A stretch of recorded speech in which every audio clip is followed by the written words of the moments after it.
Hola amigos y amigas, bienvenidos a nuestro podcast. El día de hoy tenemos un invitado especial que es Enrique Caicedo, un gran amigo de muchos años y que queremos conversar algunos temas bastante interesantes. Así que Enrique, ¿cómo estás? ¿Cómo te sientes? Chévere, Sebas, como tú dices, ya varios años, ya creo que son unos 3 años aproximadamente desde el cole que nos conocemos desde jovencitos, que 16 años más o menos que llevamos esta amistad. Entonces, para mí agradecido, como te dije, tras cámaras. Sí estoy un poco nervioso, pero feliz porque es la primera vez que voy a hablar de la academia, de este proyecto que nació en noviembre y ahora está tomando luz y fuerza cada vez más en la ciudad. Nuevamente, gracias de corazón. No, de qué, siempre agradecidos también con tu presencia, porque conocemos que eres un activista, que te dedicas a muchos temas y vamos a conversar sobre eso en este podcast y no para nada, con toda la confianza. Bueno, lo primero, antes de entrar al tema como tal, quisiéramos que nos cuentes quién es Enrique Caicedo, a qué te dedicas, o un poco como una introducción sobre ti. Un poco de mi historia, quién es Enrique Caicedo. Primero me defino como un ser espiritual que está viviendo una experiencia humana. Vengo de mis padres Enrique Vladimir Caicedo Niño y mi madre Rosa Marita González. Soy el quinto de 6 hermanos. De profesión base tengo licenciatura en Administración de Empresas, pero cosas de la vida me llevaron por otro camino. Cuando empecé a buscar mi camino de quién soy, qué quiero ser para mi vida y qué quiero dejar ese legado, es justamente lo que hago ahora. Me dedico al mundo del autoconocimiento y el amor propio en las personas. Tengo justamente, cumplí esta semana ya 4 años en mi centro holístico en Ambato, donde busco que las personas encuentren qué quieren ser para sus vidas, cuáles son sus propósitos, qué les llena el corazón y una razón para vivir. Es lo que me dedico mi día a día. Aparte escribí un libro de Sanando con Amor, sobre todo volver a conectar quiénes somos. Qué interesante lo que nos cuentas, Enrique. Y un poco para saber, ¿de dónde nace tu proyecto del centro holístico? ¿Cómo empezó todo? ¿Cómo empezó? Justamente va muy relacionado con la academia, como tú decías, todos tenemos una historia. Me pasaba mucho que iba a psicólogos, terapias en Quito, pero no encontraba respuestas aquí en Ambato. Me sentía juzgado por mi preferencia sexual, de joven yo tomaba mucho, no encontraba un rumbo. Por ejemplo, mi familia me pedía que estudiara administración de empresas, que siga el legado. Podía ganar económicamente, sí, bien el dinero, tenía comodidad económica, pero no me llenaba el corazón, es como que algo me faltaba en mi vida. Muchos cuestionamientos decían, pero ¿cómo es? O sea, mi papá se va a ser gerente de ventas, después el gerente. Era como llenar expectativas de otros, pero no la mía. Entonces justamente un día me dio una iluminación, un rayo, y dije, ¿por qué no eso que vivo en Quito, que vivo fuera del país, traer a mi ciudad que me dio mi origen en mi vida, donde nací aquí? Tal vez gente que no tenga oportunidades de ir a tomar unas terapias alternativas, clases de yoga o un curso, ¿por qué no hacerlo en Ambato? Y es así como nació hace 4 años esa idea, y es así como he seguido ahora. Gracias a primero mi experiencia y lo que yo tengo, mis conocimientos personales, prácticos, poder compartir con la ciudad. Sí, como hablábamos antes de la entrevista, creo que quienes nos dedicamos al activismo o a estos temas, lo hacemos porque algo pasó en nuestras vidas, ¿no?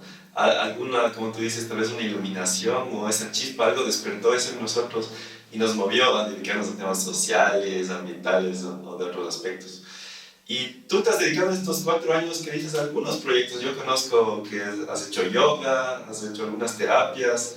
No sé, ¿puedes contarnos un poquito, un resumen de la historia de esa Mucha manera? gente cree que es así suelto, pero que busca en el fondo todo, como te dije hace un poco, el autoconocimiento, que creo que es lo que nos falta mucho. Yo no solo de estos 4 años, sino ya vengo desarrollándome a través de IEC que fundé en San Francisco, cuando trabajé, viví en Quito, cuando viví fuera del país, en estos temas.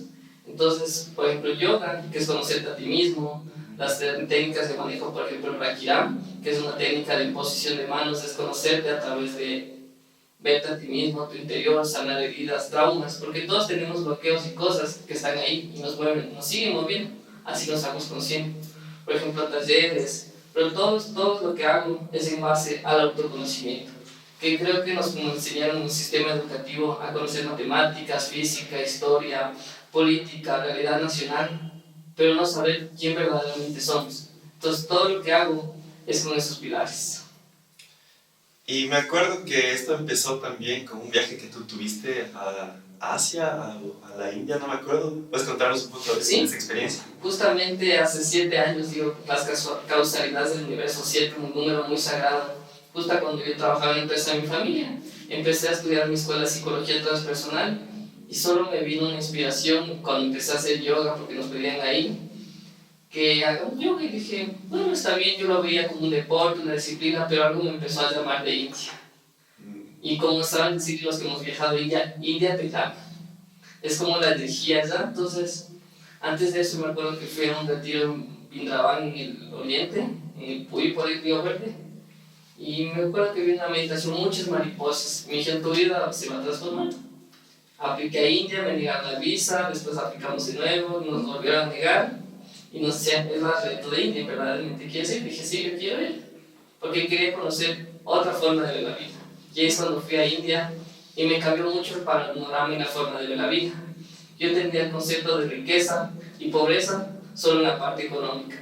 Pero cuando vi a personas en India, niños bañándose en aguas sucias, que acá ni lo consideraríamos, la libertad de los animales caminar, pero sobre todo esos niños con esa alegría y ese brillo que vi en sus ojos, dije, wow, tal vez la pobreza no sea solo material, hay algo más. Tal vez la pobreza puede ser del alma, pueden no haber tenido ellos, pero es la mayor alegría que he visto y es como me transformó y me dijeron, ya, cuando vuelvas a tu país vas a ser otro.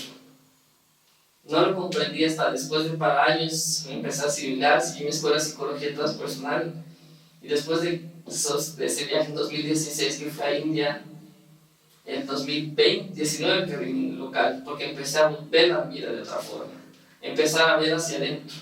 ¿Qué verdaderamente quiero dejar en este mundo? ¿Qué legado quiero dejar? Y siempre me inspira justamente de India, Gandhi, que dice, ser el cambio que quieres ver en el mundo, no te dice, a cambiar a tu vecino, a tu mamá, y su movimiento tan pacífico es lo que me inspira todos los días, ser ese cambio. Y esta última frase creo que resume casi todo, ¿no? Si uno quiere cambiar el mundo debe empezar por cambiarse a sí mismo, por hacer una introspección, conocerte primero, ¿quién eres? Esa es una pregunta bastante complicada a veces, ¿no? A veces, ¿quién eres? Alguien te dice, yo soy ingeniero, soy abogado, pero eso no es quién eres realmente. Y es complejo. Y creo que tú haces eso mucho en tus terapias. ¿Cómo funcionan tus terapias? ¿Qué nomás les preguntas a las personas? Justamente, por ejemplo, yo les pregunto su nombre, su edad, de dónde. Y una pregunta que se queda muy fea a la gente cuando le digo, ¿de dónde vienes? Y mucha gente dice, del trabajo. Y nosotros venimos, por eso me empecé presentando de nuestros ancestros, de nuestros padres. Ahora que estoy estudiando constelaciones, por ejemplo, les digo, qué tan feliz eres en tu trabajo, si se sienten corresponsables, un poco de su historia familiar, si han tenido terapias anteriormente, sobre todo unido al nivel de autoconocerse, porque si hay preguntas que le pregunto a la gente, ¿quién eres? Y como tú dices, me dicen, soy ingeniero, yo solo anoto, porque digo, ninguna respuesta está bien ni mal, solo estoy hablando, pero mucha gente se identifica con lo que trabaja, con lo que hace o con lo que tiene. Entonces es un nivel general que les hago preguntas. Y de ahí es un proceso donde vas a ir empezando a descubrir que tú eres el co-creador de tu vida, a gestionar mejor tus emociones, saber tus límites, tener una razón para vivir, dejar de culpar, que es lo que mucho hacemos, encontrar y ser, y yo digo palabras que se pueden enamorar, ser el artista de tu vida, ser el co-creador, hacerte cargo de tu vida, que nadie la va a cambiar, y como dijimos, cambiar tú, si quieres, tu pareja, tu familia, porque a veces vienen muchas personas creyendo que vamos a cambiar a la pareja, pero es ver con unas dificultades cómo nos relacionamos. Y justamente lo que mencionas aquí de la parte emocional, ¿no? Porque a través de que te autoconoces a ti mismo, se conecta con tus emociones. Y esto ya nos lleva al tema de la entrevista, que es el proyecto en el cual estás tú involucrado ahora, que se llama la Academia, y que tiene que ver con las emociones. ¿Puedes contarnos un poquito más de qué es este proyecto? Sí, la Academia tuve la ventaja en mis viajes. Y digo, nada pasa casualidad, como dice Borja. El año pasado yo estaba decidiendo mis vacaciones, a dónde me voy. Estaba entre irme a Bolivia, México, pero algo me resonó México. Uno, porque cuando mi mamá estaba embarazada de mí, estaba yo en la barriga de ahí. Y siempre me gustaba, me llamaba la atención Ciudad de México, siempre me gustaba la cultura maya, su misticismo. Entonces ahí yo fui el año pasado y dije, vamos, y sobre todo vi a Borja Vilaseca, que es el fundador de la Academia, que iba a México, y dije, wow, es un motivo para ir. Apenas vi eso, compré el pasaje, compré el curso y me lancé a la aventura sin saber qué era la Academia. fui a la charla de Borja que se llama justo su curso, encantado de conocerme. Pero antes de eso fui a una charla que se llamaba La Sombra del Enneagrama. Y ahí empezó a agradecer así a los voluntarios de la academia. Yo, ¿qué es esto de la academia? Después fue al curso, ya me encantaba de conocerme, estaba sentado hablando de una persona y nuevamente agradecer a los voluntarios de la academia y a los voluntarios. Y le preguntó a la chica, ¿qué es esto de la academia? Y dice, no sabrás. Dice, ¿le conoces a Borja? Le digo, sabe, hablado, visto, pero no sé qué es. Y ahí dice, es el proyecto más grande de Borja Vilaseca, que busca una educación emocional y emprendedora para jóvenes de 18 a 23 años, totalmente gratuita. Dije, ¿en serio? Dijo, sí, entra a la página y ese rato me puse a ver. Y yo, sorpresa, encontré que en Ecuador había, pero solo en Quito, 6 años. Y yo ni enterado. Y siguiendo a Borja, alguien que me inspira a ser mejor persona, como dice, ser tu propio referente. Dije, wow, yo quiero esto para mi ciudad. Y es como ahí justamente empecé a buscar gente que quiera sumarse a este proyecto para postular y mandar y obviamente traerlo. Y ahora, desde noviembre que lo aplicamos, ya estamos en la fase de implementación.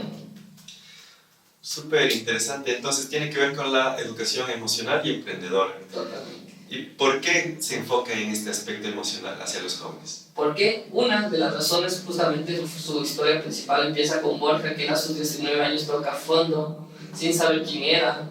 Le viene como un fogonazo de iluminación, donde empieza a descubrir quién es. Pero previo a eso, me identificó mucho con su historia. Estaba perdido, no sabía qué hacer. Y muchas veces, ¿qué pasa? Entramos a la universidad, muchas veces presionados por carreras que nuestros padres nos piden que sigamos. Por ejemplo, las FIS, no sé si has visto que es como que mi hijo es doctor, el tatarabuelo es doctor y todos tienen que ser doctores, ¿no es cierto? Entonces, por eso, y aparte en esa edad no tienes recursos para apoyarte. Y empiezas, si estás en un sistema educativo, digamos que estás en la carrera que te gusta estudiar, digamos tú que estudiaste ingeniería ambiental. No sé si te pasó, a mí me pasó, decían, wow, chévere, pero ahora ¿qué voy a hacer después de la vida profesional? ¿Cómo me voy a desarrollar? Y muchos jóvenes pasa eso. Es como que estudiaste, pero no sabes cómo venderte y tal cosa. Entonces, justamente por eso son esas edades.